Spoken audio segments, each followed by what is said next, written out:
Olá, então na aula passada nós estávamos falando sobre as políticas macroeconômicas, nós citamos 3 políticas macroeconômicas. Na outra aula anterior nós estávamos comentando sobre a diferença de crescimento e desenvolvimento de um país, né? Crescimento tem a ver com valores, desenvolvimento tem a ver com valores, mas também qualidade de vida. Né? E para que isso aconteça, essas políticas aconteçam, isso existe uma intervenção do governo, uma intervenção do Estado, né, que tem como função melhorar todo esse desenvolvimento do país, né, tendo maior quantidade de renda, se tem maior quantidade de investimento, educação, tecnologia, entre outros. E aí então nós falamos sobre o que eram as políticas públicas, né, programas, ações, decisões tomadas pelo governo em suas diversas esferas, né, com a participação direta ou indireta de agentes públicos ou privados. Abrangem diversas áreas, né? E aí nós comentamos sobre política econômica e o crescimento econômico, né? Então o foco nosso seria sempre gerar empregos, né? Aumentar a quantidade de renda da população, diminuir a inflação, isso seria o ideal. Porém, né, nós estamos numa luta e sempre tentando balancear essa balança, né? Que é bem difícil.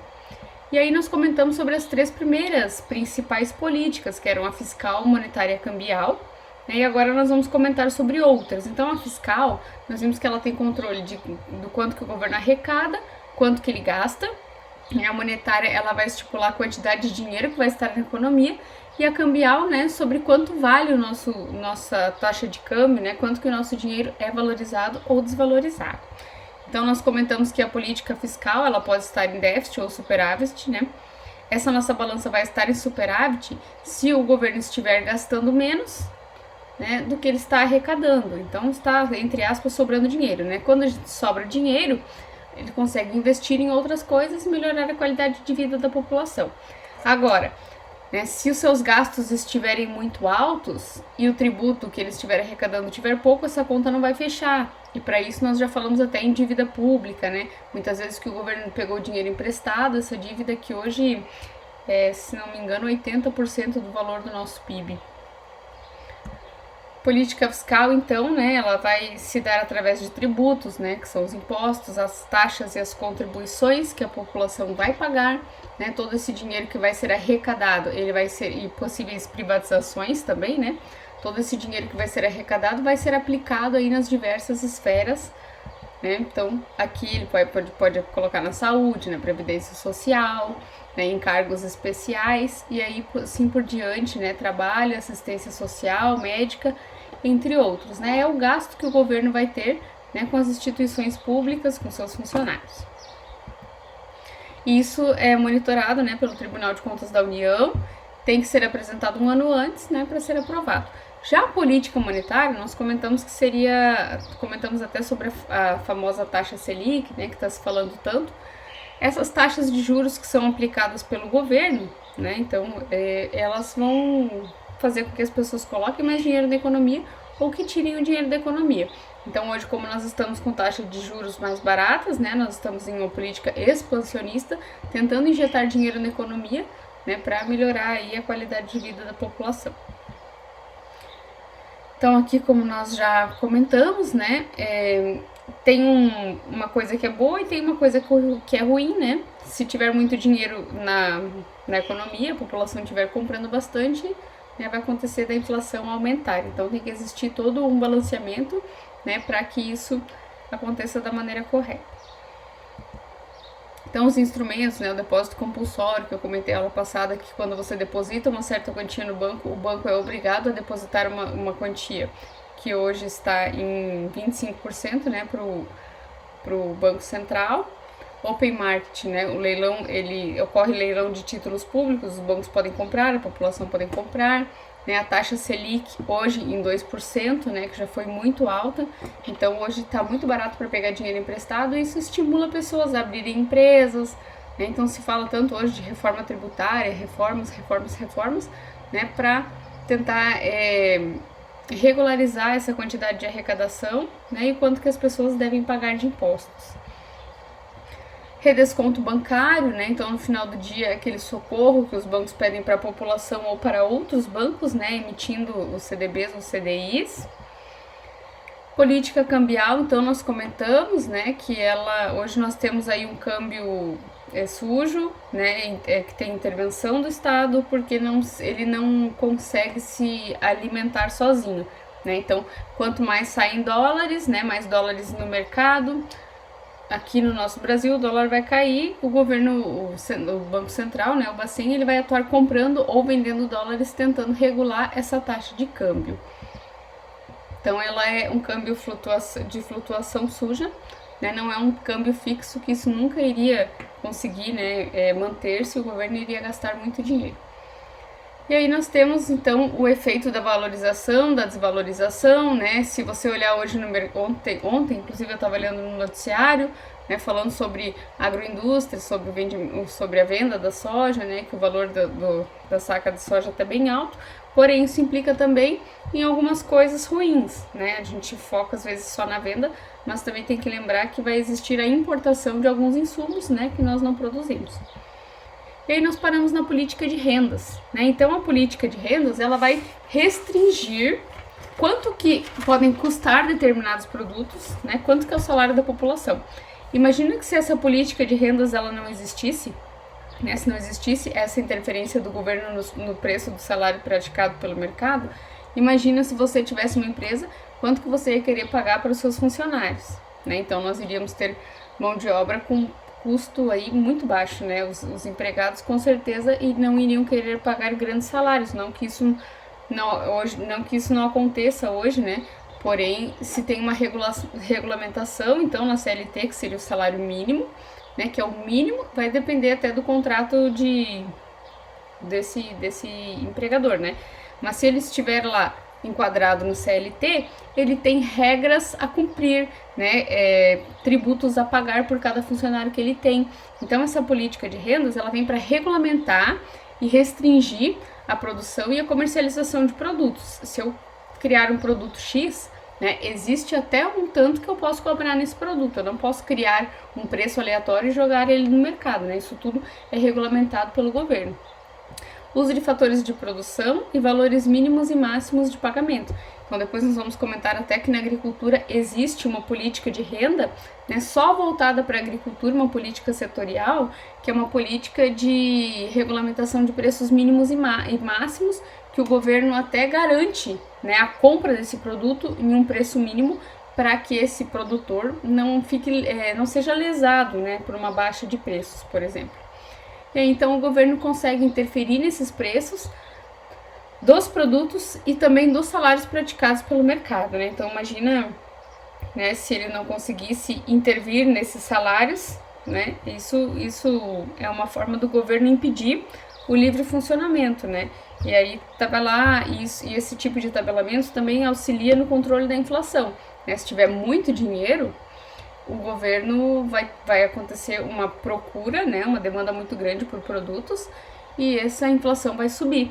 Tanto que lá, quando se fala lá do presidente Collor, né, naquela época, a inflação batia 5.000%, né, existia ali inflação, eu até anotei aqui, de 1995, de 1993 para 1994, a inflação chegou a 5.000 no ano. Então imagina que se você tivesse comprado um produto em janeiro de 1993 e tivesse querendo comprar aquele produto no mesmo dia no ano posterior, em 1994, você ia pagar 5.000% a mais.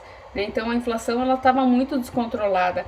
Inclusive isso só conseguiu ser controlado, né, quando nós criamos o Plano Real. Então o que acontece? Lá na década de 90, quando entrou o presidente Collor, muitos tentaram combater essa hiperinflação que tinha naquela época de diversas maneiras, mas muitos não tomaram decisões corretas. Então o Sarney, por exemplo, tentou tabelar preços. O que aconteceu? Ele tabelou preços, as pessoas estavam gastando mais para conseguir produzir determinado produto e isso gerou um desabastecimento de mercado, porque imagina que você gastou R$50 para produzir um produto X que está tabelado para você vender a R$30, né? Você acaba tendo um custo maior de produção do que o seu lucro. Na verdade, você não tem lucro, né? Você tem déficit. Então, já foi uma maneira errada, né? Foi uma tentativa que não deu certo de tabelar preços, né? Acabou, então, imagina que nessa época, as pessoas, quando elas iam comprar pão, por exemplo, no final da tarde o preço do pão era que era diferente do que era no comecinho da manhã. Então, as pessoas, elas recebiam seus salários, elas iam rápido no mercado para gastar, porque no final do mês aquilo já tinha aumentado exorbitantemente, né? Então, é bem complicado. E aí o governo ele vai interferir nesses preços dos salários praticados, inclusive quando entrou o Fernando Collor, né, que se fala o confisco, né? Então o que ele fez? Por que ele achou que estava tendo inflação, né? Ele achou que estava tendo dinheiro demais na economia. Então o que ele fez? Pessoas que tinham poupança ou que tinham mais naquela época, né, em cruzeiros ou cruzados, tinham uma determinada quantidade X, que hoje convertido daria 9 mil reais, né? Quem tinha mais que isso, ele confiscou. E aí a pessoa podia ir, ele tirou aquele dinheiro da poupança, né, confiscou aquele dinheiro. Porque se tivesse menos dinheiro na economia, ia ter menos oferta, quer dizer, ia ter menos demanda e a inflação ia baixar. Mas na verdade nada disso se resolveu, né? Só acabou ainda acontecendo um impeachment. Então, exemplos, né, de mecanismos que podem ser utilizados para a política de renda, né, para regular a quantidade de dinheiro que entra em um determinado local, que sai de um determinado local, a quantidade de salário que você pode receber. Então, existem as leis trabalhistas, né, lá de 1943, quando ela foi criada, a CLT, né, o Código das Leis Trabalhistas, né, elas hoje já mudaram muito, mas o empregador ele tem que obedecer determinadas regras, né, como hora máxima de trabalho na semana, 44 horas semanais, 8 horas diárias, né, o empregado não pode receber menos que um salário mínimo, né, então ela tem as suas várias regras. Política de zoneamento e uso de terras, né, então como que vai se dar essa renda de um determinado local, o que eu posso construir em determinada área da cidade, o que eu não posso construir em determinada área da cidade, né? Qual que é a parte rural, qual que é a parte urbana. Existe uma parte da cidade reservado para a construção de indústrias, por exemplo, né? Então ela divide essa cidade em áreas, né? Até para o bem-estar da população também. E determinação de correções de preços. Então, como que se dá esse tipo de política de rendas, né? Através de leis, decretos, portarias. Então, a legislação trabalhista, né, surgiu lá então com o seu salário mínimo em 1942, né? Estipulou então que a jornada de trabalho máxima pode ser 44 horas semanais. O salário mínimo que ele foi estipulado naquela época, ele era fixado, né, com base em uma família de 4 pessoas. Hoje já não tem mais como se levar esse critério, né, porque já seria insustentável para o governo. Imagina a quantidade de dinheiro que deveria custar um salário mínimo, né, se fosse sustentar uma família de 4 pessoas. Então, lá em 1990 aconteceu essa mudança, né, esse salário mínimo ele foi fixado com base nas contas públicas, deixando de ser, né, conforme era nas leis trabalhistas que sustentavam uma família com até 4 pessoas. E aí, então, o salário mínimo que também era recebido sempre no dia 1º de maio, que é o dia do trabalhador, passou a ser recebido, né? Então, esse aumento anual sempre acontece no dia 1º de janeiro. E aí também, né, estipulou que o empregador deveria pagar encargos, né, para o governo. E esses encargos também foram mudando, né? Nós temos FGTS, que deve ser depositado, né? Nós temos uma contribuição do INSS, alguns contribuem para sindicatos, entre outros, né? Então, encargos legais que vão incidir sobre a folha de pagamento das pessoas, FGTS, que é um fundo de garantia. Então, o que acontece? O patrão tem que ir lá depositar 8% do valor do salário, né? Vão criar uma conta para isso na Caixa Econômica Federal, né, que é um banco do governo. E quando que esse empregado vai conseguir usar? Esse empregado ele vai conseguir usar em questões como estão acontecendo agora, né, nos últimos anos, que estão sendo estabelecidos saques emergenciais do FGTS, né, para conseguir injetar dinheiro na economia, visto que nosso PIB está baixando. É o PIB mundial, na verdade, não é algo que só vai acontecer no país, né, esse ano. E aí, então, estamos injetando dinheiro na economia através desse saque do FGTS, né, que é um fundo de garantia. E aí, também, se esse indivíduo estiver trabalhando há mais de 3 anos, né, não estiver trabalhando com carteira assinada há mais de 3 anos, ele pode ir lá sacar das suas contas, porque cada emprego novo que esse funcionário tiver, ele vai ter uma conta nova conta vai ser criada, né, para o depósito desse FGTS.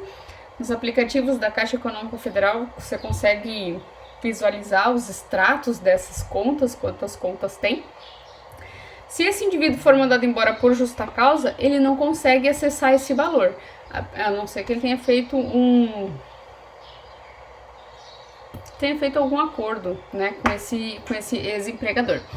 Se esse indivíduo, né, receber a sua demissão, esse empregador também paga uma multa. Se não me engano, o empregador paga acho que 50% para o banco e 40% essa multa você ganha junto com o valor do FGTS, né? Então, quando a pessoa é mandada embora, ela ganha esse dinheiro como uma forma de garantia, né? O governo fez um seguro, né, para essa pessoa. Então, se ela fosse mandada embora, ela vai conseguir acessar um valor que ela tinha, né, que era de direito dela, desses anos que ela trabalhou, acho que até ela conseguisse se estabelecer, embora também tenha o seguro-desemprego, né? PIS, 1% do salário, né, de algumas organizações, tem PASEP também, né? Férias e 13º salário, então você recebe aquele 1/3 sobre férias, 13º salário, né? E existe o desconto do INSS, que tem um teto máximo de desconto de R$ 642. Então, o que acontece? Se a pessoa ganha até 1.751, essa alíquota de desconto do INSS é 8%, né? De até 2.919, essa alíquota é de 9%. Se essa pessoa ganha até 5.839, né, esse desconto é de 11%. Encargos trabalhistas, então são custos adicionais para demissão, né, do funcionário, conforme nós comentamos antes ali. Então, aviso prévio, a pessoa ela vai receber aquele aviso prévio, uma demissão, por exemplo. Se o empregador não quiser que essa pessoa cumpra os seus 30 dias, ele tem que arcar com esses 30 dias. Então, eu, Fernanda, fui demitida hoje e amanhã eu já não venho mais trabalhar. Então, o empregador me paga esses 30 dias de garantia, né, para um salário para essa pessoa, mais 3 dias por ano trabalhado, né? Então, esse aviso prévio ele vai ser calculado com o salário, mais 3 dias por ano trabalhado na determinada empresa. Como comentei antes, multa no FGTS, né? Então, é 40% que você ganha sobre o saldo do FGTS, mais o saldo que você tinha lá depositado, mas para a empresa ela não paga só esse 40%, ela paga mais, né? Que o governo ainda vai ficar, acredito que 10%. E o valor correspondente às férias a vencer, né? Vamos supor que tenho trabalhado aí até setembro, agora de setembro já, eu receberia essas férias, né, de janeiro até agora, que seriam férias a vencer, né? E esse 13º é proporcional a esses meses que eu também teria trabalhado. Outras leis, aqui nós estamos falando da trabalhista, mas uma outra política de rendas, por exemplo, é a lei do inquilinato. Então, quando as pessoas têm uma casa para alugar, por exemplo, também existe uma outra lei, né? O governo ele estipula até o valor que você pode aumentar no ano, o valor do aluguel. Então, a pessoa tem lá uma casa, aluga para uma pessoa, um valor X. No ano que vem, ela não pode duplicar esse preço, né? Existe até aquela lei do inquilinato que diz a quantidade que esse aluguel vai poder aumentar de um ano para outro. Inclusive, tem até essa lei, ela vai regulamentar como que a pessoa faz para desocupar a casa, né? Até como um critério de segurança de despejo, né, a quantidade de valor que você pode vender nessa casa, né? Então tem essa política de rendas, ela vai estipular, né, a quantidade de aumento que esse aluguel vai poder ter. Política de zoneamento de uso de terra, que é uma outra parte, é um outro princípio, né, é uma outra parte dessa política, né, de rendas, ela vai ser responsável por dividir determinada área. Então, por exemplo, em uma cidade existe aquela parte que é para um loteamento, por exemplo, né? Ali vão ter casas.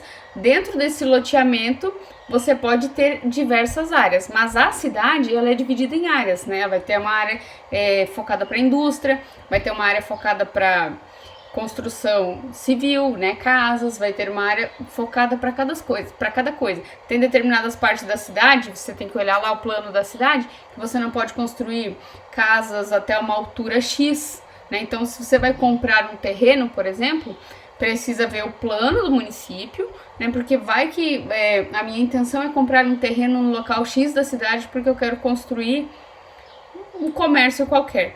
Se eu for lá e olhar o plano da cidade, pode ser que aquele local onde eu comprei meu terreno não tenha autorização para abrir determinado comércio.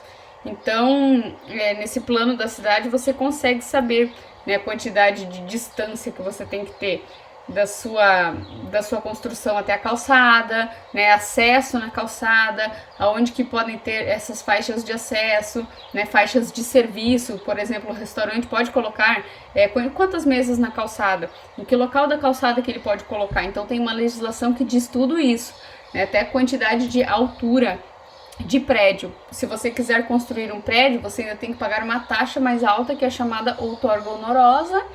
Então ela vai dividir a cidade por taxas, né, e tipos de atividade, taxas, né, e permite ou proíbe que determinadas coisas sejam construídas em determinados locais, né, e existe para que essa cidade seja dividida em áreas, existem todo um impacto, né, um cálculo desse impacto previsto aqui nessa cidade. Então eles não vão permitir, por exemplo, aqui em Medianeira, que na praça central ali do lado seja construída uma indústria que pode gerar poluentes tóxicos, né? Então, poluentes, ser poluente não é bom, né?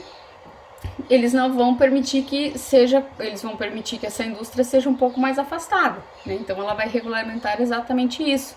Então tem um plano para uso urbano, um plano para uso do solo agrícola, né, urbano. Então tem tipo de construção em cada área, altura máxima de cada edificação, né? Vai construir prédios mais altos, tem que pagar aquela outorga honorosa, né, quantidade de recuo da calçada até o local onde que você vai morar. Hoje isso é uma coisa que já mudou, né? Se você pega uma cidade mais antiga, por exemplo, lá no Rio Grande do Sul, em Pelotas, né, como foi colonizado lá pelos portugueses, aqueles bairros que são mais velhos, a porta da casa você abre e já é a calçada. Não tem uma quantidade de espaço na frente, nem atrás. Hoje tem uma lei que ela vai estipular a quantidade de espaço que tem que deixar nas laterais, se tem que deixar espaço nas laterais, quantidade que tem que deixar na frente e atrás desse terreno, dessa construção. Já para o zoneamento de uso de terras, né, nós temos as áreas de preservação, né, reserva legal, então 20% aí tem que ser essa reserva legal, né, se tiver um rio ali, você tem que ter uma mata ciliar de até 10%, né? E aí a terceira parte, sim, é de uso livre do proprietário, né? Mas tem que ter aquela reserva legal, tem que ter aquelas áreas de preservação, principalmente se você tiver a presença de fontes de água, né? De rios. Por questões de assoreamento do rio, né? E proteção de todo aquele recurso hídrico.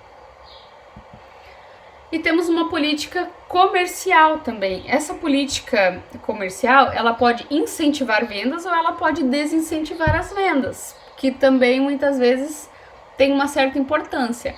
Então ela cria estratégias e medidas públicas ou privadas que afetam as transações comerciais externas de um país e que alteram o processo de integração econômica do país com o resto do mundo. Por exemplo, comentamos nas aulas passadas, né, foi comentado que para que a LAR conseguisse exportar o frango para o exterior, né, para os muçulmanos, se eu não me engano, o frigorífico tem que ser construído virado para Meca, né? Então isso são estratégias e medidas, né, que vão permitir ou não a exportação de determinado produto, e isso não tem problema nenhum. O país ele pode aceitar ou não a exportação desse produto, né?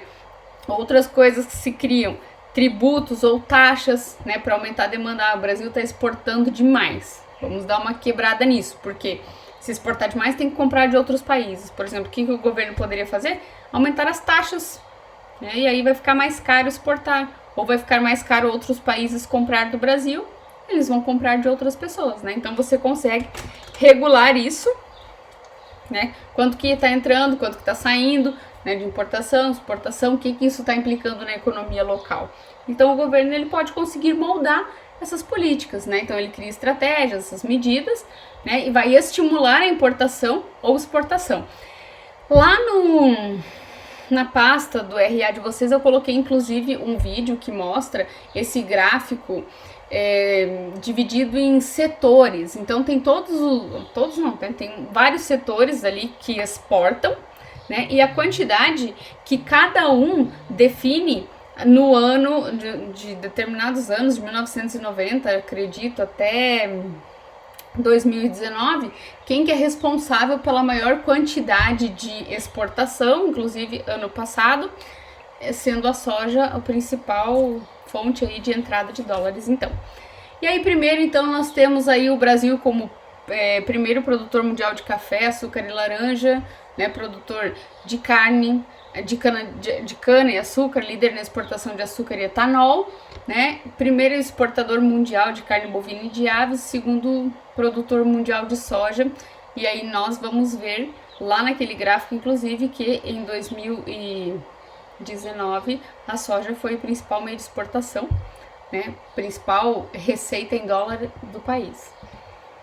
Então, os objetivos das políticas, né, elas são ferramentas para o governo interagir com a sociedade e atingir as metas propostas para o crescimento do PIB. Então, vimos naquela palestra na aula passada que o nosso PIB era para ter decrescido muito mais. Se não me engano, hoje vão sair os resultados do PIB do segundo trimestre, né, e temos bastante quedas, né, imagina por causa, né, do corona. Mas ainda assim a nossa agricultura está conseguindo segurar muitas coisas, né? E aí tudo isso é para melhora do setor público e privado. Então até de noite nós nos encontramos lá no Google Meet.